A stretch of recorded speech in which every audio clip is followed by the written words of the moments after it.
Hey everyone, welcome to the MP553 Emotional Intelligence and Leadership course. I'm Ajay Latimer, and today we're talking about something that really sits at the heart of this whole course, how emotional intelligence shapes what it means to be an effective leader. Selena, you ready to get into it? Absolutely, Ajay. I've been looking forward to this one. Emotional intelligence, or EI, it's not just a buzzword in leadership circles anymore. Caldwell and Anderson, in their 2021 text, nail it by saying EI is like foundational for leaders. It's that blend of being aware of your own feelings and really tuning in to the vibes of your team. Right. I mean, leadership without that self-awareness or emotional awareness, it's kind of hollow if you ask me.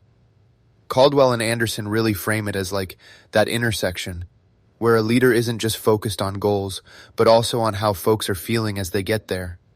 And it's not just theory, Like, Siddiqui and the team in 2018 saw leaders who had higher EI were literally better at keeping their people motivated and communicating clearly. Yeah, and there's data to back that up. Saha and colleagues in 2023, they dug even deeper into this and found that leaders who show high EI report better work environments overall. More trust, better performance, lower turnover, all those good vibes you want in an organization. I've got to ask, you're on the front lines as a crisis hotline worker. Have you seen this in action? Like a supervisor really shifting their style based on what the team's feeling? Oh, 100%. Actually, once during a night shift, calls were coming in like rapid fire and everyone was tense. Our supervisor, instead of barking orders, she paused, kinda exhaled, and you could see her tuning in, reading the room, if you will. She started speaking softer, checking in with each of us, asking who needed a breather and who felt up for another call. It made such a difference. People suddenly felt seen, and the mood totally shifted.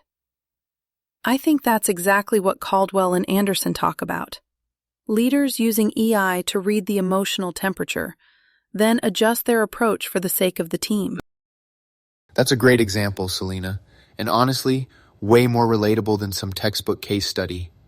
Reading about EI is one thing, but seeing someone use emotional cues to lead in real life, that's where you can really feel how it changes everything, not just productivity, but how safe people feel at work. Totally, and that connects so much to what these studies and readings say. EI isn't nice to have for leaders. It's essential if you want real results and, human workplaces.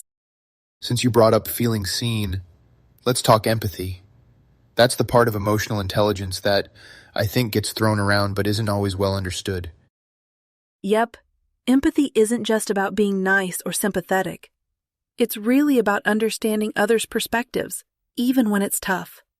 And it builds the backbone for teamwork, creative problem solving, and even, healthy disagreements. I'm glad you brought up disagreements. Actually, thinking back, there was a group project I was part of last semester. Not gonna lie, things got tense when we disagreed about, who was presenting which part. It was about to get heated, but then one group member, she just stopped and went, "Okay, I feel like there's some stress. Can we just say what everyone's worried about?" Simple, but it gave us space to air frustrations. We listened, we reflected back what we heard, and honestly, that moment flipped the whole project. The final presentation was better for it, because we built trust through that active listening and empathy.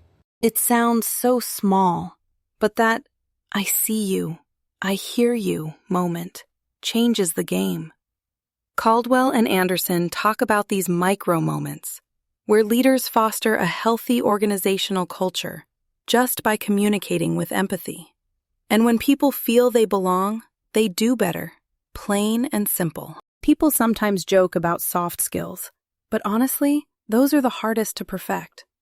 Without empathy and social skills, leaders can't manage conflict or inspire creativity. Whether it's in a crisis situation or a group project, these are what set apart the leaders folks actually want to follow. That's a perfect note to wrap up on, Selena. Emotional intelligence isn't just for leaders with fancy titles.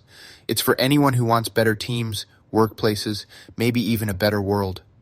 I'm looking forward to learning more with you throughout this course.